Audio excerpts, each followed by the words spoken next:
और रुक लेते हैं एक और बड़ी खबर का। डूंगरपुर से खबर है जहां पर युवक ने आत्महत्या कर ली है। साड़ी से फांसी लगाकर यह आत्महत्या की गई। शराब के नशे में इसने परिजनों से झगड़ा किया था।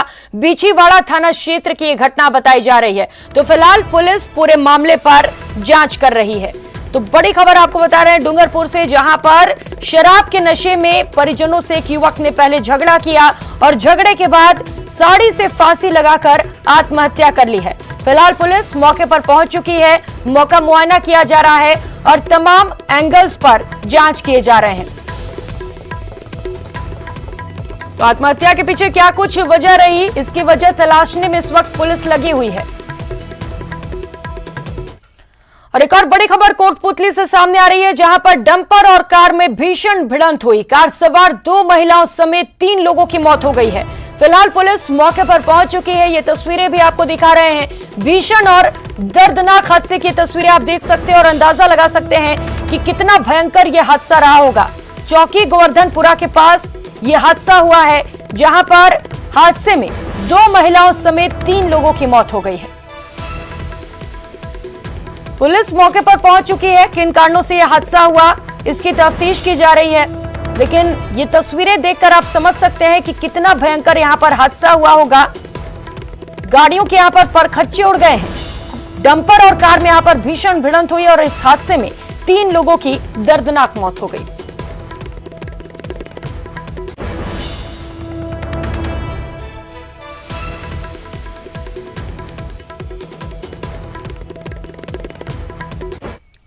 और अब बात झुंझुनू के लाल की, जिनका आज जैतपुर में अंतिम संस्कार किया गया। शहीद सतपाल के बेटे शांतनु ने चिता को मुखाग्नि दी। इस दौरान रिटायर्ड जवानों ने नारे लगाकर नम आंखों से विदाई दी। बता दें कि राजपुताना राइफल्स के जवान और राजस्थान के रहने वाले 39 साल के हवलदार सतपाल सिंह 21 अगस्त की सुबह शहीद हो गए थे। वे राजौरी आतंकी हमले में घायल हुए थे। पिछले करीब 10 दिन से उनका आर्मी हॉस्पिटल में इलाज चल रहा था, पर उन्हें बचाया नहीं जा सका। स्क्रीन पर आप 4 अलग अलग तस्वीरें देख पा रहे हैं। पहली तस्वीर है जहां पर वीर शहीद पंच तत्व में विलीन हो गए। बेटे ने उन्हें मुखाग्नि दी और इसके बाद शहीद को गार्ड ऑफ ऑनर दिया गया। शहीद को नम आंखों से बेटे ने नमन किया और वहां पर सभी लोगों ने नम आंखों से शहीद को अंतिम विदाई दी।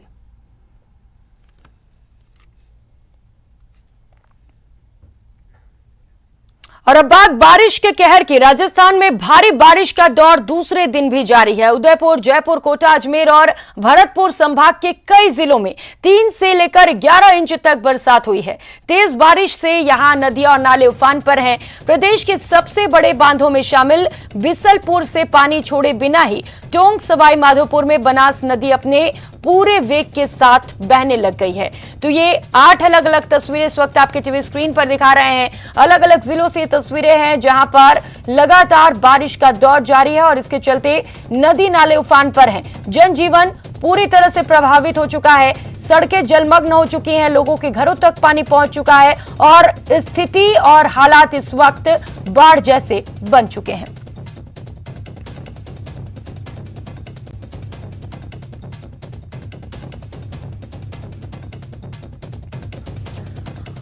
और अब बात चंबल के रौद्र रूप की कर लेते हैं। कोटा, धौलपुर और करौली से ये तस्वीरें आपको दिखा रहे हैं, जहां पर नदियां उफान पर है और यहां कई इलाकों में बाढ़ जैसे हालात पैदा हो गए हैं। बारिश से कई गांवों का संपर्क भी कट गया है और जनजीवन अस्त व्यस्त हो चुका है। करौली में बाढ़ से हालात बदतर हो गए हैं और यहां ग्रामीण पलायन करने को मजबूर हो गए हैं। तो लोगों के घरों तक, दुकानों तक, सड़कों तक पानी पहुंच चुका है, जिसकी वजह से अब लोग यहां पर पलायन करने को मजबूर हो चुके हैं। एसडीआरएफ की टीम लगातार मुस्तैदी से जुटी हुई है कि सभी लोग जो फंसे हुए हैं पानी के बीच में, जल्द से जल्द उनको सुरक्षित जगह पर पहुंचा लिया जाए। और लोग इस वक्त अपने घर को छोड़कर, आशियाने को छोड़कर कहीं और शिफ्ट होने के लिए मजबूर हो गए हैं।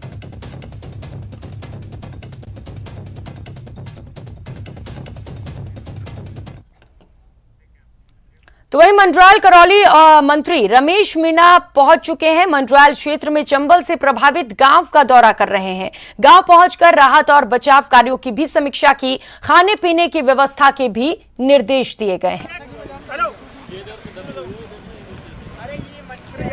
तस्वीरें आप देख सकते हैं, मंत्री रमेश मीणा मंडरायल पहुंचे और वहां पर पहुंचकर व्यवस्थाओं की जानकारी ली। किस तरीके से लोगों तक खाने और पीने के सामान पहुंचाए जा रहे हैं, क्या कुछ व्यवस्थाएं पीड़ितों के लिए किए गए हैं, इन सभी चीजों की जानकारी लेने के लिए खुद मंत्री रमेश मीणा पहुंचे। यहां पर चंबल से प्रभावित गांव का उन्होंने दौरा किया और राहत और बचाव कार्यों की समीक्षा की। खबर उदयपुर से है, जहां बारिश का कहर देखने को मिला है। लगातार हो रही बारिश से अमरजोक नदी उफान पर है, जिसके चलते अरावली रिजॉर्ट का रास्ता बंद कर दिया गया है। इस दौरान पुलिया से होकर तेज बहाव से गुजरने पानी में पुलिया पर रखा एक लोहे का बड़ा कैबिन भी पानी की बहाव में बह गया। तस्वीरों में आप देख सकते हैं कि पानी में एक लोहे का भारी भरकम कैबिन तैरता हुआ नजर आ रहा है। तेज होती जा रही है, बहुत और तेज होती जा रही है।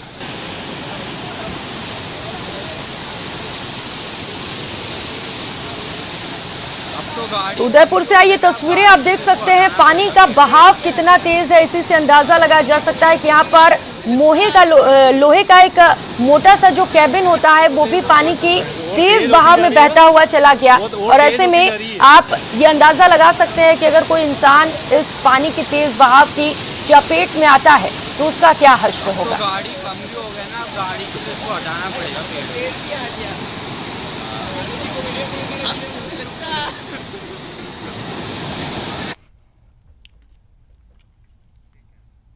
और बात कर लेते हैं करौली की। करौली में बारिश का कहर देखने को मिला। गांव खाली करने लगे ग्रामीण। कोटा गांव के ग्रामीण इस वक्त पलायन करने को मजबूर हैं।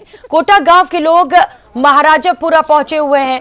बताया जा रहा है कि चंबल नदी खतरे के निशान के ऊपर पहुंच चुकी है और यही वजह है कि लोग अपने गांव को छोड़कर कहीं और शिफ्ट होने के लिए मजबूर हो गए हैं। निशान से ऊपर चंबल नदी का जलस्तर पहुंच चुका है। बताया जा रहा है कि 165.700 मीटर तक इसका जलस्तर इस वक्त पहुंच चुका है। 165 मीटर पर ये खतरे का निशान है, जिसे अब इस वक्त ये पार कर चुका है। प्रशासन ने गोटा गांव को खाली करा दिया गया है और ग्रामीणों को सुरक्षित स्थानों पर पहुंचाया गया है। टूडी, राचौली और कैमकच, ये 3 ढाणी जो हैं ये डूब क्षेत्र में है, तो इनके लिए जो है व्यवस्था कर रहे हैं। टोड़ी वाले के 21 व्यक्ति हमने रेस्क्यू कर दिए हैं अब तक और लगातार हम उनको ला रहे हैं। कैमकच में जो है लोग आने के लिए तैयार नहीं हो रहे हैं। राचौली वालों को एसडीएम साहब स्वयं राचौली लग रहे हैं और उनको लाने का प्रयास कर रहे हैं, उनकी खाने पीने की और भोजन व्यवस्था कर रहे हैं। खबर कोटा से है। कोटा में चंबल नदी उफान पर है। पानी की भारी आवक से जनजीवन अस्त व्यस्त हो चला है। चंबल के डाउन स्ट्रीम इलाकों में जिला प्रशासन ने 1 दर्जन से अधिक कॉलोनियों को खाली करा दिया है और बाढ़ के हालात को देखते हुए यहां पर लगातार रेस्क्यू ऑपरेशन जारी है। नयापुरा स्थित हरिजन बस्ती जलमग्न हो चुकी है। 4000 मकान जलमग्न हुए हैं। 8000 से ज्यादा घरों की बस्ती यहां पर इस इलाके में मौजूद है। तो सभी का रेस्क्यू कर उन्हें सुरक्षित स्थानों पर पहुंचाया गया है। अस्थायी आश्रय स्थलों में इन सभी को शिफ्ट किया गया है। तो 2 अलग अलग तस्वीरें आप देख सकते हैं। कोटा से ये तस्वीरें हैं जहां पर चंबल नदी इस वक्त उफान पर है। लगातार बारिश का दौर जारी है और इसके चलते कई मकान इस वक्त पानी की चपेट में आ चुके हैं और लगातार रेस्क्यू कर सभी को बाहर और सुरक्षित स्थान पर पहुंचाया जा रहा है।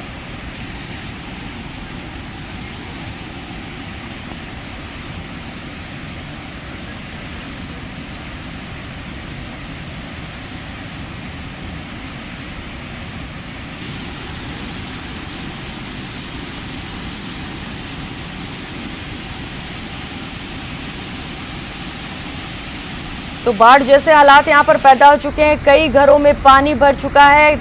जो सड़कें हैं वो जलमग्न हैं। दुकानों में पानी है, घरों में पानी है और खतरे को देखते हुए यहां पर जो लोग बसे हुए थे उन सभी को सुरक्षित स्थानों पर पहुंचाया जा रहा है। झालावाड़ से खबर है। झालावाड़ में भी भारी बारिश का दौर लगातार जारी है। प्रभावित इलाकों की ड्रोन से निगरानी की जा रही है। क्षेत्र में एसडीआरएफ की टीम की भी तैनाती कर दी गई है।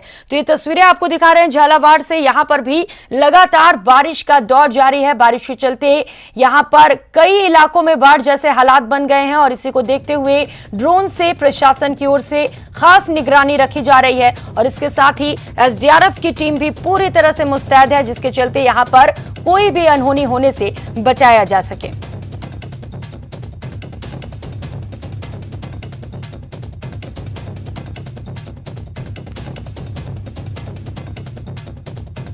तो बारिश कहर बरपा रहा है। प्रभावित इलाकों की तस्वीरें आपको दिखा रहे हैं, जहां पर इस वक्त लगातार ड्रोन से निगरानी की जा रही है। तस्वीरें आसमान से कैद की जा रही हैं कि यहां पर किसी तरह की कोई अनहोनी ना हो, क्योंकि लगातार यहां पर अभी भी बारिश का दौर जारी है। बारिश रुकने का नाम नहीं ले रही है और यही वजह है कि यहां पर जो नदियां हैं वो इस वक्त पूरे वेग में हैं। डैम लबालब हो चुके हैं और सड़कें और घर जलमग्न हो चुके हैं।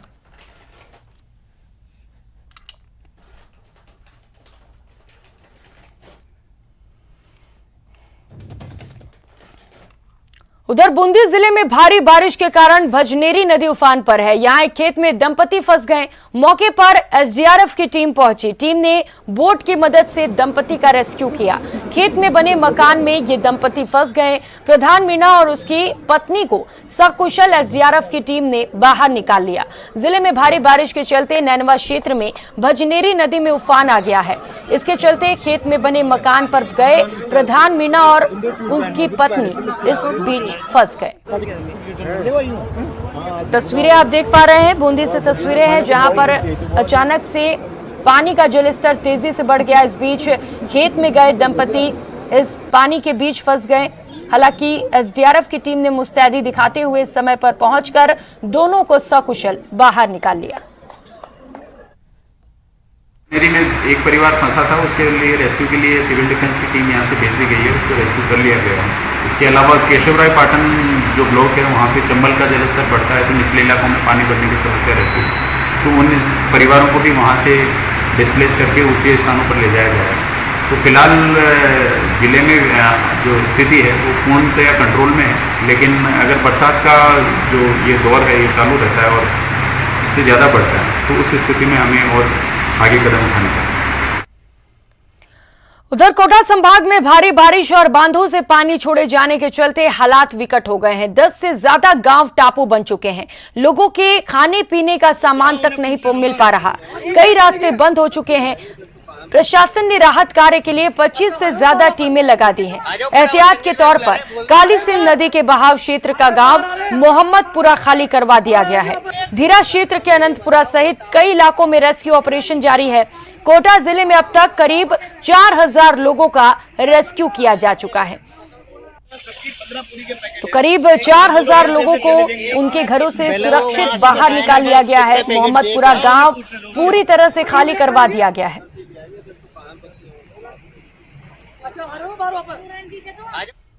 इस बुलेटिन में फिलहाल इतना ही। मुझे दीजिए इजाजत। नमस्कार।